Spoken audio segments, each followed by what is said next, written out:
এটাতে নাম নেই, যেটা তোমার দিয়েছে নাম আছে ছবির মধ্যে সব মধ্যে। আমরা এই জায়গাতে আমরা আপনাদের সাথে এই জন্য মিলিত হয়েছি, কেননা ইতিমধ্যে আমরা আমাদের কালকে যেটা 30শে জুন 2025 বেলা ঠিক 10টার থেকে আমরা একটা মক পার্লিয়ামেন্ট অনুষ্ঠিত করব। এবং মক পার্লিয়ামেন্টটা হচ্ছে গিয়ে 50th year of the dark chapter of the emergency imposed by Congress.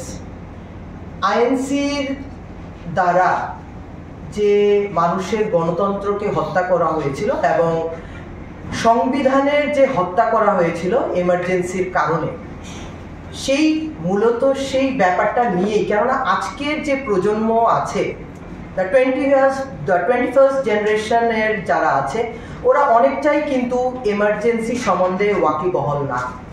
এবং এই যে 21 মাসের যে আমাদের ভারতবর্ষের একটা কালো অধ্যায়, which we call as the dark chapter, সেই মূলত জাগরণ করা যে আজকের ইউথের যে আফটার ইন্ডিপেন্ডেন্স কারোর ডিক্টেটরশিপের কল্যাণে কিভাবে ভারতবর্ষ খন্ন বিখন্ন হয়েছিল এবং আজকে পর্যন্ত সেটা কিন্তু আমরা ভারতবর্ষের নাগরিকরা কিন্তু আজকেও সেই কুফলটা কিন্তু এখনো চলছে। সেই 21 মাসের যে কুফলটা এখনো কিন্তু সেটা ভারতবর্ষ অতিক্রম করতে পারেনি।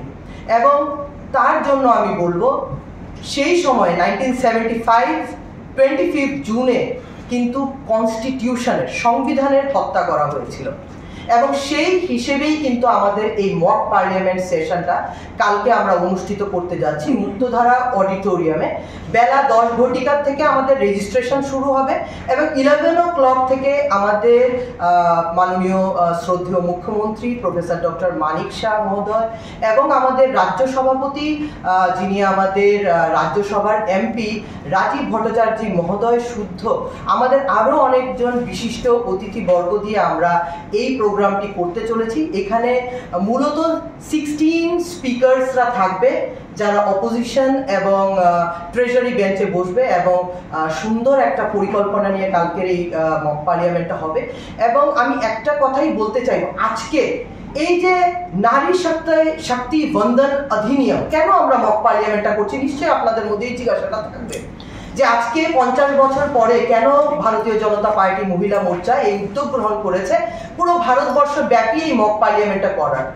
এবং এই মক পার্লিয়ামেন্ট করার একটাই কারণ হচ্ছে গিয়ে to influence, to encourage new generation women to come to politics.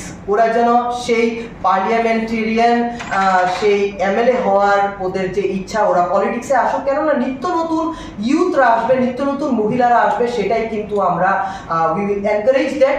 এবং এই নারী শক্তি বন্দন অধিনিয়ম আপনারা জেনে থাকবেন, যেটা 2023-এ প্রধানমন্ত্রী মাননীয় নরেন্দ্র মোদীজি মহিলাদের জন্য 33% রিজার্ভেশন ইন লোকসভা অ্যান্ড বিধানসভা সিটস যেটা করেছে, তার জন্যই কিন্তু এই ধরনের উদ্ভাবনীয় সেশনস আমরা করতে চলছি, যে নতুন নতুন যারা ফেস আছে, দে উইল অলসো বি, নতুন প্রজন্মের যারা আছে, they will also be encourage to join politics. কেননা নিশ্চয়ই প্রধানমন্ত্রী নরেন্দ্র মোদীজি যেই ধরনের ভারতবর্ষ গড়ার ইচ্ছে উনি রাখছেন, সেটার মধ্যে কিন্তু বিশেষ ভূমিকা রয়েছে নারীদেরকে উনি বিশেষভাবে উৎসাহিত করে চলছেন।